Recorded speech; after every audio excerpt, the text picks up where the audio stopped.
My name is Vincent Chebat. I'm working as a senior researcher for the organization NGO Monitor, which is based in Jerusalem, Israel. So today in the European Parliament, we've been hearing about how the European Union, or in particular the European Commission, is funding radical Palestinian organisations. You've been here today sharing your insights with us. Please let us know exactly what is the problem, who are the main actors, and how is it that the Commission can continue to fund terrorists? Okay. So for years now, NGO Monitor has uncovered an NGO network based in Gaza or in the West Bank. An NGO network that is getting like a lot of money from European countries, Germany, France, but others, and of course the European Commission. And this organization basically claims that they are advancing human rights agenda, but we discovered that basically this organization usually are also full of people who are not real human rights defenders, and basically they use the title, the facade of human rights to promote like radical discourse against Israel, against the Jews, contribute to the radicalisation that might end up also with terrorism.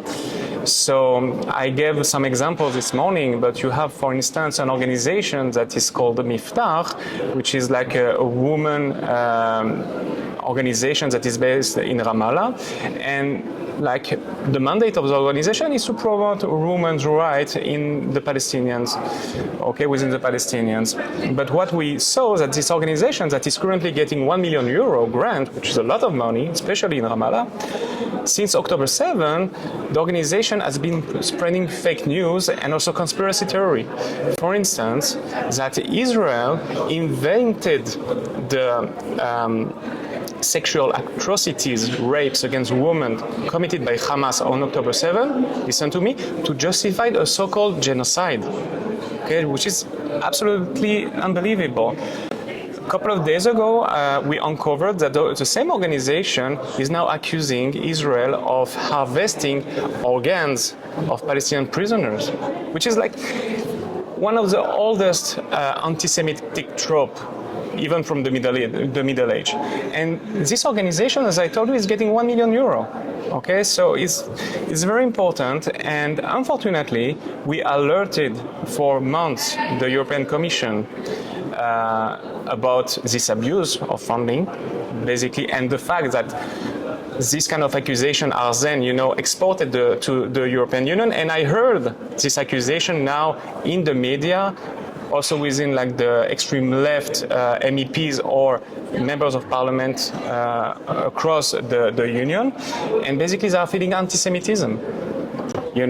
So it's very important that the EU, should take responsibility over this kind of funding and take a concrete step to avoid such a discourse to be, disseminate everywhere, because it's dangerous for the Israelis, but it's also very dangerous for the Jews in Europe that are accused also to do the same.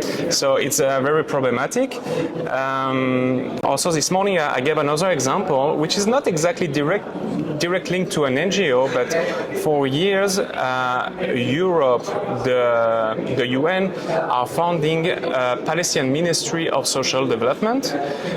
So in the West Bank is controlled by the PA, but in Gaza it's controlled by Hamas. So the head of the organization, the head of this ministry is basically now in Qatar, is one of the leaders of Hamas, and for years this ministry received cash assistance program, meaning a lot of millions, hundreds of millions of dollars and euro to be distributed, to people in need, to organizations. So you can imagine when the ministry is controlled by Hamas, that the people that are recipients of this money are usually members of Hamas, family members of Hamas, or organizations that basically are proxies of Hamas and other European designated terror organizations. So again, we speak about hundreds of millions of euro since 2000.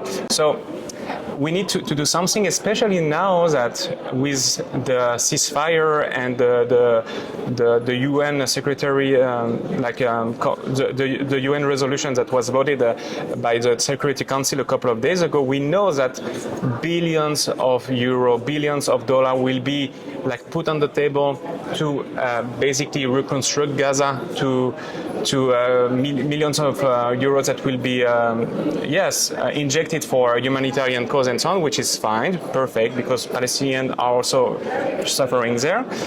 But we need to make sure that this money is not diverted directly or indirectly by Hamas.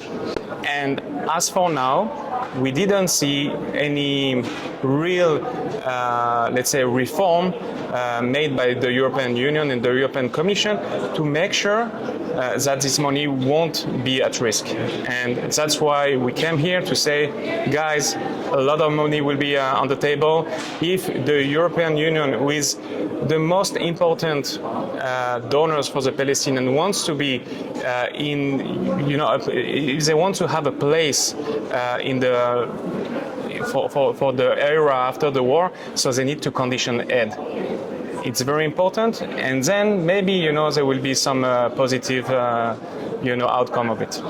We can actually see some results of the use of this money, Commission money. Actually, it's not European Commission money; it's European taxpayers' money. Exactly. And that's something I always emphasise to people. That's your taxes that are going to fund this. The organ harvesting story that you mentioned, that was actually covered by the BBC. Yeah. Exactly. So that money they're putting, this is a slick professional operation that they're running with our money. Exactly. And I somewhat resent that, as do many, many people. But it's not just on the economic front that they're prospering with their fake NGOs, but as we discussed earlier, a pro-Hamas organisation run by people with dreadful records, outstanding convictions, people who have spent time in prison, has its office in Brussels directly outside the European Commission. Now, you couldn't make this up, could you? Unfortunately, it's a very well-known phenomenon. For instance, a couple of years ago, there was an organization based in France that basically promoted the Muslim Brotherhood agenda. The name of this organization is the CCIF, the Committee Against Islamophobia in France, and they received money from the European Union for years, until 2020, where the French authorities, the French government, decided to dissolve the CCIF. Why? Because they accused the organization, the NGO, to have contributed to create the environment for the killing, the murdering of a French teacher, Samuel Paty. So the organization was dissolved, outlawed, but then they re-established themselves where? In Belgium. Similarly, a couple of years ago, in 2021, the Israeli defense minister, Benny Gantz at the time, designated a couple of Palestinian NGOs are terrorist front because they were linked to the PFLP, the Popular Front for the Liberation of Palestine. Surprisingly, two of these NGOs re-established themselves in Brussels, and they are coming here in the European Parliament trying to lobby the institutions. And it's very disturbing. 2 days ago, something absolutely incredible. There is an organization that is based in Brussels called the In Rajab Foundation.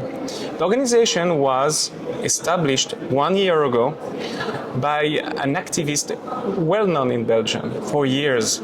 He is linked to Hezbollah. He got trained by Hezbollah in the 90s. He moved to Belgium. He is radicalized. He is homophobic, anti-Semite.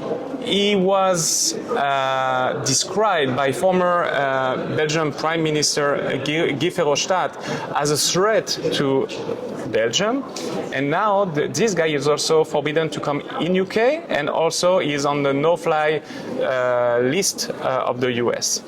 Yet, the organization we uncovered is now cooperating with Europol to basically hunt Israeli soldiers or Israeli officials when they are traveling around the world, and especially in the EU. You understand? And Europol, we sent an inquiry to them, and they confirm that they are in contact with this organization that is controlled by a guy who got training from Hezbollah, which is a designated organization. It's almost impossible to believe this, but yeah, having been in Brussels for 20 years, I can see these things happening. Where do we go from here? Okay, so we have a situation now where Hamas is doing very well on the propaganda front. There's no doubt about it. Is that because they're good at their job, or is it the resources? Is this to do with this kind of anti-Semitism which we seem to find everywhere? And again, as we discussed earlier, it can appear in the strangest of places. People you don't expect.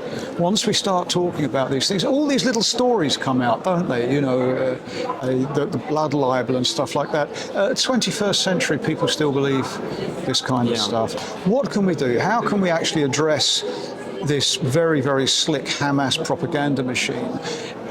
Is it just by continually exposing who they are, what they're up to, or do we need to be more aggressive? I think, first of all, you diagnosed well the situation, because, first of all, they are not, people might believe that, you know, Hamas or Palestinians, you know, are poor people, stupid people, but they build like something incredible in Gaza, you know, like an underneath tunnels network.